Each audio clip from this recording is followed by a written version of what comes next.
Hey everyone, Jeremy Kitchen here, and welcome to Find It, Figure It Out, and Fund It Part 2. Let's run some numbers and stats. This is the Bark Project. We're going to start with the partners and how the deal was found. Here's Josh Cote on that. Hey everybody, my name is Josh Cote with the North Idaho REI team. I'm an agent on the team as well as an investor. So a lot of what I do is focus on wholesaling real estate. That's where you find a property, get it under contract, and assign it to another investor. Anyway, with my wholesaling business, I market to motivated sellers. In this instance, it was through postcards. So I use an app called Deal Machine that sends out postcards to properties that I'm interested in getting as a deal. This particular woman reached out to me off of one of my postcards. We started having a conversation, and then my goal was to get an in-person appointment as soon as possible. So I met her at the property. She invited me over, walked the property, liked what I saw as far as the deal that I wanted to do. And from that point on, it was just about having a conversation with her, figuring out her needs, seeing if I could serve her needs,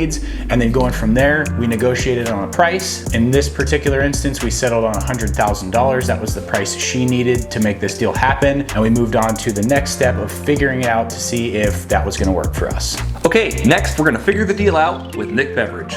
Hey everybody, this is Nick Beveridge at the REI team. I'm here to present the figure it out part. Josh called me with this opportunity, said, hey, I've got this great deal under contract, totally made sense, and I jumped in. The plan here was just to get the property cleaned up, get all the trash taken out. Obviously I have to get it funded, I have to figure out the money for holding costs. The plan for this property is called a wholesale, and we had to acquire the property, get it cleaned up, and by cleaned up, I just mean taking all the furniture to the dump and hiring a deep cleaner to spruce the place up, and then throw it on the market. This thing we're buying for 100 grand is worth 200 grand. It was a pretty easy deal.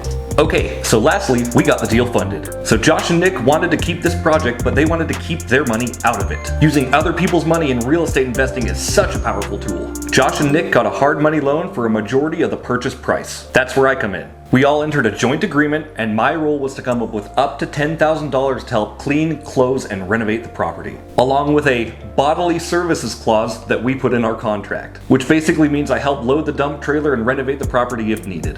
The point of this video is we all got what we wanted. Nick and Josh wanted to keep their money out of it. I wanted to put my money into a project. We're all going to win at the end. That's all I have for you today. If you have any hard money questions or real estate investing questions, please reach out to me. Thanks again to Josh Cote and Nick Beveridge for stopping by and lending insight. Thanks everybody.